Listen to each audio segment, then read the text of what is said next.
Hi friends, good evening. आप लोगों को मेरे क्लास में और अदर टीचर के क्लास में काफ़ी डिफरेंसेस नज़र आए, क्योंकि मेरे जो लिखने का स्टाइल है या फिर समझाने का स्टाइल है वो कहीं ना कहीं औरों से डिफरेंट है। अगर आप लोग कंटिन्यू वॉच करेंगे तो मुझे नहीं लगता कि आपको और किसी क्लास की ज़रूरत भी पड़ेगी। चलिए, तो हम लोग नेक्स्ट क्वेश्चन पे आते हैं। Question number 8, 7.1 exercise coordinate geometry से क्वेश्चन नंबर 8 पे आते हैं। क्वेश्चन नंबर 8 है, find the values of y। इसमें आपको y की वैल्यूज निकालनी, for which the distance between the points p and q which coordinates are given is 10 units। इसमें क्लियर कहा है कि distance between points p and q is 10 units. p और q के बीच का डिस्टेंस जो है 10 यूनिट है, ये क्लियर बताया जा रहा है। अब p का कोऑर्डिनेट क्या है 2 - 3 और q का कोऑर्डिनेट है 10, y। यही जो q का कोऑर्डिनेट है 10 और y, तो इसी में y की वैल्यू हमको निकालनी है। y की क्या वैल्यू रखेंगे ताकि p q का डिस्टेंस, p और q का डिस्टेंस 10 यूनिट हो जाए। सिंपल है। तो इसमें कहीं कुछ लेट करने की जरूरत नहीं है। क्यों नहीं है कि y की वैल्यू निकालनी है और p और q दिया हुआ है, तो डायरेक्ट क्या करेंगे, अकॉर्डिंग टू क्वेश्चन डायरेक्ट शुरू करेंगे। P Q equals to 10 units. Clear है। अब पी क्यू हम निकाल लेंगे। इसमें p का कोऑर्डिनेट है 2 - 3 और q का कोऑर्डिनेट है 10, y। तो पी क्यू जब निकालोगे आप तो डिस्टेंस फॉर्मूले से निकालोगे, सीधी सी बात है। तो x कोऑर्डिनेट का डिफरेंस तो 2 और 10, इसका स्क्वायर प्लस y कोऑर्डिनेट का डिफरेंस -3 - y, बस इक्वल्स टू 10। और क्या करना है, नथिंग मोर देन दिस। अब सिंपली क्या होगा, 2 में से 10 माइनस होगा तो ये -8 होगा, इसका स्क्वायर प्लस ये आपका -3 - y को एज इट इज रहने दो, इसमें कुछ नहीं करना है। अब क्या करना है, आप जानते हैं कि ये रूट परेशान करता है। अगर ये एक इक्वेशन में हो, मतलब बीच में इक्वल हो और दोनों साइड टर्म्स हो, तो क्या करते हैं, स्क्वायरिंग कर देते हैं ताकि रूट हमारा ऑटोमेटिकली रिमूव हो जाएगा। तो स्क्वायरिंग ऑन बोथ साइड्स, इससे पहले क्वेश्चन में भी किया था, स्क्वायरिंग ऑन बोथ साइड्स। अब अगर इसका स्क्वायर करेंगे तो क्या होगा, -8 का स्क्वायर प्लस -3 - y इसका स्क्वायर, और इसका स्क्वायर करोगे तो ये हो जाएगा 100। हालांकि एक लाइन हमको यहाँ इसको नोट करना था और दोनों पर कंप्लीट स्क्वायर चढ़ाना था, लेकिन कोई जरूरी नहीं है। ठीक है। अब क्या हो गया, -8 का स्क्वायर हो गया 64। अब आप क्या करो, -3 - y इसका स्क्वायर बराबर 100, 64 को इधर मूव करवा दीजिए। 8 का स्क्वायर कीजिएगा तो 64 होगा, प्लस का 64, और अगर इधर आएगा तो माइनस हो जाएगा। अब ये हो गया -3 - y इसका स्क्वायर इक्वल्स टू ये हो गया 36। क्लियर है?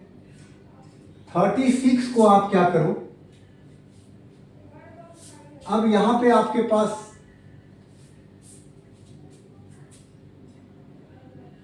अब क्या करेंगे, -3 - y इसका होल स्क्वायर है और इस पर क्या करेंगे, रूट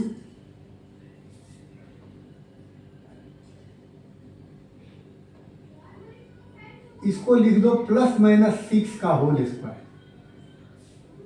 अब यहां सोचोगे कि सब कुछ नया करवा रहे हैं। अगर 6 का स्क्वायर करोगे फिर भी 36 आएगा, -6 का स्क्वायर करोगे फिर भी 36 आएगा। क्लियर है? इसीलिए +-6 का हमने किया। अगर यहां आपको किसी तरह का दिक्कत हो रहा है, मैंने तो सोचा कि शायद आपको स्क्वायरिंग करने की जरूरत नहीं पड़े। अब ये हो गया आपका A और ये हो गया B। गौर कीजिए, जिसको हमने एक सर्कल किया है, ये A है और ये B है। अब हो गया A - B का होल स्क्वायर।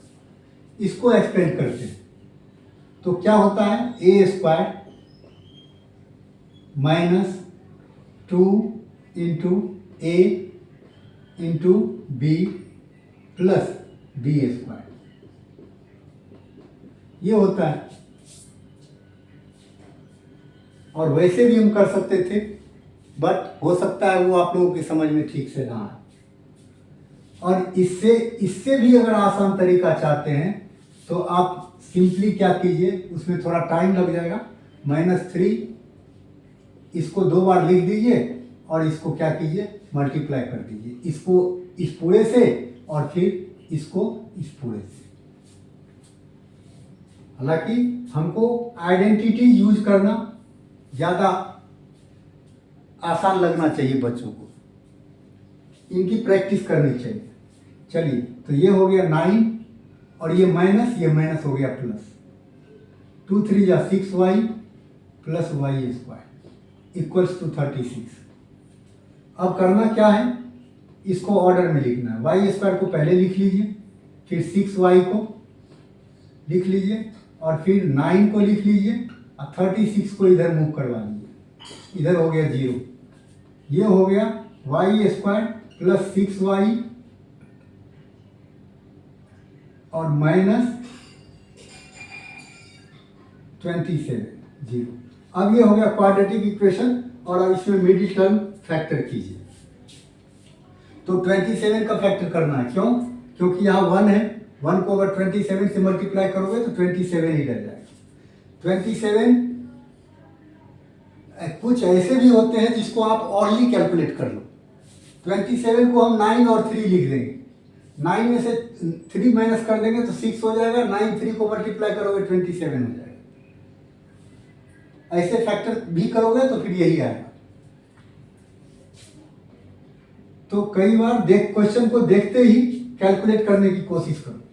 ये हो गया y स्क्वायर प्लस 9y, जो बड़ा है उसको हमको प्लस देना है क्योंकि इसका प्लस का साइन है, और इस कुछ भी घटाना है तो इसीलिए हमको इसका माइनस रखना है। -27 = 0। अब आप इसमें y कॉमन ले लीजिए तो बच गया, इसमें बचा y और इसमें बचा 9। इसमें -3 कॉमन ले लीजिए, यहाँ बचा y, माइनस कॉमन लिए हो आप, अंदर का चिन्ह बदल जाएगा। 3 9 = 27 0। अब ये दोनों सेम है तो सेम है तो एक ले लीजिए जिसको आप कॉमन कह सकते हो, y + 9। अब जो बच गया आपका ये y और -3 वो यहाँ लिख दीजिए इक्वल्स टू 0। अब यहां से ये 2 पार्ट में बढ़ जाएगा। y + 9 की वैल्यू निकालोगे तो ये बाय में चला आएगा ये, और 0 को किसी से डिवाइड करोगे तो 0 ही होगा। इसीलिए y + 9 बराबर 0, तो y बराबर हो गया क्या, -9। इधर अगर देखें तो y - 3 = 0, y = कितना हो गया, 3 हो गया। अब y की हमारे पास दो वैल्यूज आ गया, एक -9 और एक 3। अब क्या करना है, सिंपल सी बात है कि फर्स्ट जो हमारा स्टेटमेंट है उसमें y की वैल्यू पुट कर दीजिए, जो इस इक्वेशन को सेटिस्फाई कर देगा वही आंसर होगा। तो y की जगह अगर हम मान लीजिए 3 रखें तो -3 - 6 हो गया, -6 का स्क्वायर 36 हो गया, और ये कितना हो गया, 64 हो गया। 64 और 36 दोनों को प्लस कीजिएगा तो 100 आएगा, 100 का स्क्वायर रूट निकालिएगा 10 आ जाएगा। अगर -9 रखते हैं यहाँ, गौर कीजिए, तो -9 रखेंगे तो क्या होगा, +9 हो जाएगा और ये 6 हो जाएगा। 6 का स्क्वायर 36 और ये भी 64। ओवरऑल आपका ये दोनों वैल्यू सही है। तो y की यहाँ पर दो वैल्यूज पॉसिबल है, वो वैल्यूज क्या क्या है, एक 9 -9 और एक 3। तो आंसर आपका क्या हो गया, -9, 3।